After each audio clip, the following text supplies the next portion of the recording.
What's up, guys? Welcome to Daily Dose of Reddit. This is your host, Zach, and today's subreddit is r/MaliciousCompliance.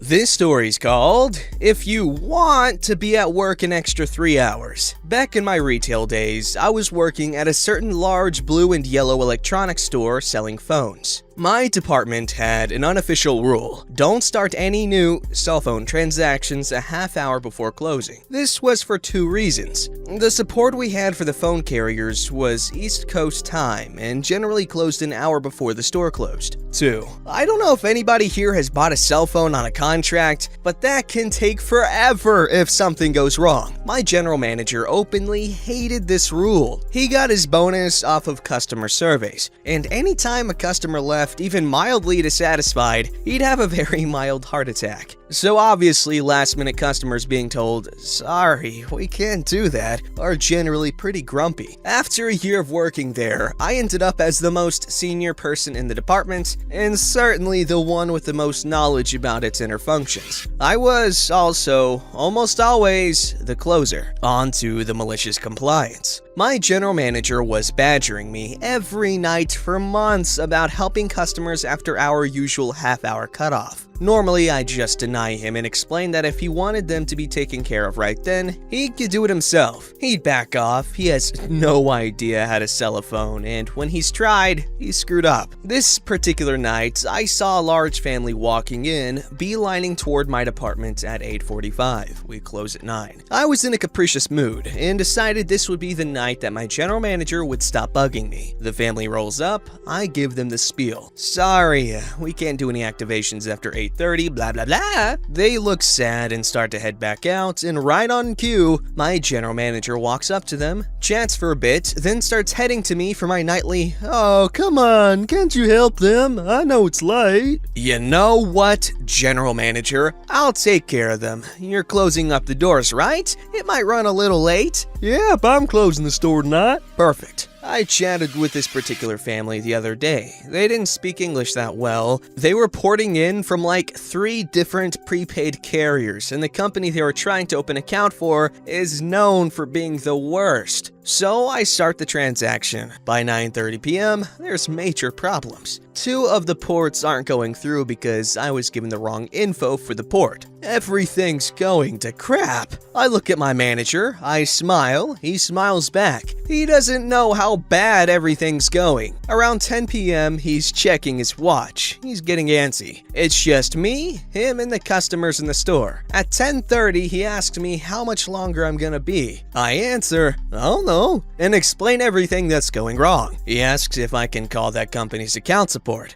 Ha! They closed 3 hours ago. 11 p.m. rolls around. He's just sitting on a counter across the store, alternating between dicking around on his phone and staring at me. 11:30 rolls by. He looks visibly upset. Keep in mind, this is a man with the same personality as drywall. Seeing any emotion on his face is rare. We hit midnight. I've somehow fixed one of the port errors. Most everything else is still screwed beyond my abilities without calling the carrier. "Hey, yo, P, is this gonna be too much longer? Maybe we should call it a night?" Yeah, to be entirely honest, there's nothing I could have done for them as soon as things started going wrong. I've spent the last 2 hours fixing problems I have no business even attempting to fix, and somehow I've made some minute progress. However, I know customer satisfaction is important to you, and I'm willing to stay the 5 more hours I'd need to get this even kind of working for them. "Okay, tell them to come back tomorrow and we'll finish up." By the way, we haven't been able to finalize the purchase for the phones, so they can't take the new ones. And the ports that did work means that their old phones don't work, so you're gonna have to tell them their phones aren't gonna work tonight.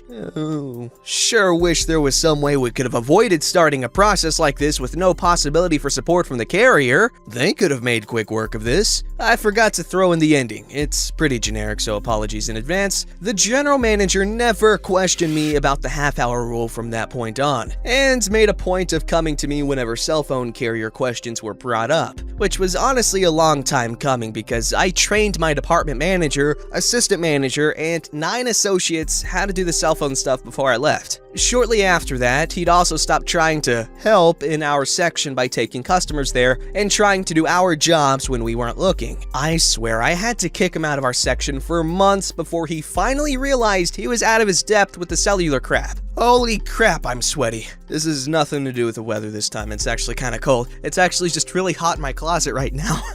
Anyways, this is a pretty good story. At least the manager learned his lesson. But this is a pretty funny story. I appreciate it. This story's called, Okay, buddy, we're gonna do exactly what you want. Sorry, bit of a long one. My friend and I were walking our dogs through a huge off-leash park in our town that's kind of wildernessy with crisscrossing streams and several bridges. We walked to the bridge that leads out of the park, then turned around and head back in. Our dogs were running around playing with each other, and there was a man and woman coming towards us with 2 adult dogs and a puppy. The puppy was on leash, but the woman let him off as they approached us. This puppy loved our 2 dogs and wanted to play, so we stood still for a bit, as did the other 2 people, and then my friend and I started to walk away. The puppy stayed with our dogs, so we kept glancing over our shoulders to make sure we didn't get too far from his person. Clearly, we were the only ones concerned about that though, because the other 2 people just walked away in the opposite direction, without a glance back or a call or anything. My friend and I stopped walking, again to make sure not to increase the distance, but they never looked back. It's really wooded here, so it was tough to see them, but eventually we could see they were standing on the bridge out of the park. So we turned back and walked towards them to bring their dog back. We could see they were standing about a quarter of the way along the bridge talking to some other people. So my friend called out, "Hey, can you call your dog?" several times, but they ignored her. We ended up walking all the way to the bridge to get their dog back to them, where my friend told them to put it back on leash so it wouldn't follow us. But they still ignored her and kept talking. We gave up and turned around and walked away again. And no surprise, the puppy followed us again. And we got too far away for comfort again, so turned back a second time and called to these people to get their dog. This time, the guy yelled at us, "Quit worrying about it and walk your dogs. We'll figure it out." I mean, it should have been clear to them at this point that their puppy was nowhere near them and following us, and that we doubled back twice to try and return it, but he told us off for trying to help, so we just said, "Okay, buddy, you bet," and went back to our walk. I mean, if I'm being totally honest, we might have, say, doubled our original walking pace, but, still doing what we were told. Once we'd gotten out of sight, I guess these stellar pet owners started to worry a bit, because the guy actually started to call the puppy, but that didn't work, and we were still walking. Eventually, we were far enough away and out of sight that the guy started walk running in our direction, still calling the puppy, which was still playing with our dogs and totally ignoring him. And we were still power walking away, just not worrying about it, just like he told us. A couple of extra details. This guy was in no kind of shape, and the ground was covered in fresh snow, so super slippery and hard to run in. So now he's trying to run to catch up, still calling the puppy, and we can hear some pretty labored breathing. Unfortunately for him, my friend and I have now reached the steep uphill portion of the dog park, and we're not slowing down. Puppy is still having a blast with our dogs. Now the guy is shouting various reasons that this is not his fault. Like that it's not his dog and he's just trying to catch it for his friend, or that he didn't hear us before, to which we call back, "Okay," and keep walking away because we're unclear on how any of that would be relevant, given that he shouted at us to quit worrying and walk our dogs. Now he's almost caught up, but he's wheezing and panting and red in the face and trying to catch a super hyper puppy that's running full tilt around us and having no difficulty dodging him, and we're still walking. But eventually we decided we weren't enjoying having a wheezing, shouting, panting shadow, also some concern that he was about to have a heart attack, so I scooped up the puppy and handed it to him. To be fair to him, he was quite grateful at that point, which is fair since we were only doing exactly what he told us to. Oh yeah, you definitely want to keep a close eye on puppies. Now, I'm no dog expert, but I'm pretty sure are puppies more likely to wander off? I don't know for sure, but I think they would be because they're not as trained or whatever. But they could be like, "Oh, I'm scared, I'm not gonna wander away," but I don't know for sure. Like I said, I'm no dog expert.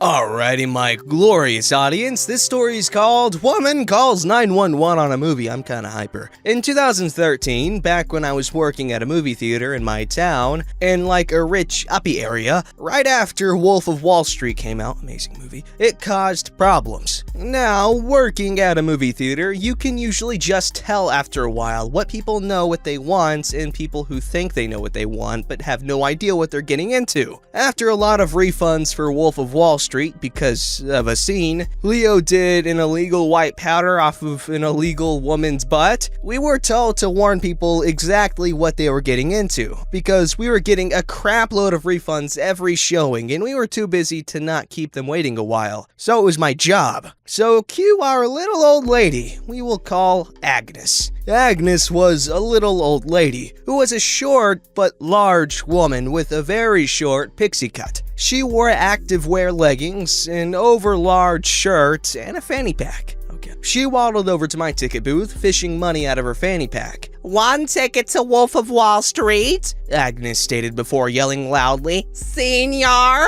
Yes, Agnes, I can tell you need a senior, and yes, she was not the type for this movie. Okay, but just so you know, it's R-rated, I started, but she groans and rolls her eyes, slapping her hand on the table. "Just do your job and give me a ticket. I'm gonna be late," Agnes stated. Cue my malicious compliance. One senior coming up. I handed her her ticket as she snatches it out of my hand and waddles off to the theater. I waved goodbye. As if on cue, 30 minutes into her entering the theater, her, like most people who have no idea what they're getting into, walks out of the theater. I was about to call my manager with glee for a refund, happy for my subtle revenge, when I realized she had just come out to make a call. All my hopes and dreams crumbled. Maybe I misread her, but she was for sure not the type to enjoy this movie. I sighed in defeat and went back to waiting for movies to get out. That was until not long after her call, 3 police cars with flashing lights pulled up to the front of my theater. I paused in noticeable confusion as 6 police officers came in with their hands to their side pistols. Since again, I was in the ticket booth, they approached me. "Ma'am, we got a call about some illegal films here,"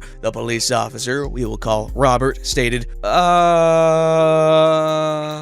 I stated in a loud, long, continuous my eyes slowly drifting to Agnes, who was waddling quickly up to me. "Arrest her!" Agnes demanded as I continued my continuous "And arrest them too!" She pointed to the concession workers in a loud, noticeable anger. "For what reason, ma'am?" Robert asked, now seeing how calm and quiet the theater was because the movies were in. "For that disgusting illegal thing with what they're trying to say is a movie!" Agnes huffed. She was red in the face and panting. "I demand you shut this place down!" "Were you the one that called about the children engaging in adult activities illegally films?" "Can't say it or it won't be approved," Robert asked as we completely went dead silent. "Child what? We had nothing remotely like that here or ever." "Yes," Agnes stated. "That thing in there, that Wolf of Wall Street is illegal. They cannot show that kind of trash in there." "Ma'am, I saw that movie. There's nothing really illegal in it, and there's no children engaging in adult activities illegally films in it either," Robert stated, pretty ticked off. "Is this why you called us?" "Yes, because back in my day, the police would have shut this place down." Agnes was screaming her head off as 2 officers got the hint and just left. "Ma'am, do you know what you did is illegal? It is filing a false police report. 911 is for emergencies only, not your bad movie reviews." Robert had enough of her at this point. "But I didn't file a false police report," Agnes whined as Robert turned to me in a very, very nice tone. "Have a great day, ma'am." He beamed with obvious annoyance. They started to file out, and Agnes angrily followed them, yelling to them.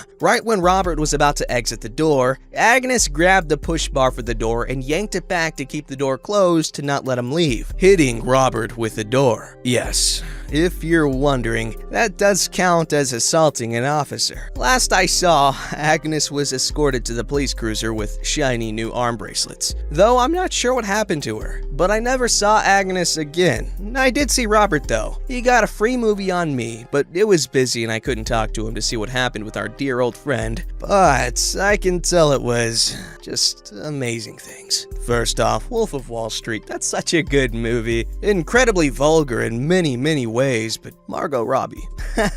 Margot Robbie. But wow, calling the police on a movie? What? Oh, how many kinds of stupid do you gotta be to ignore the person's warning and then, oh my god, man. I hate when people waste police resources, man, because that's taxpayers that gotta pay for it. Taxpayers. Don't forget to like, subscribe, and hit that bell to never miss an episode.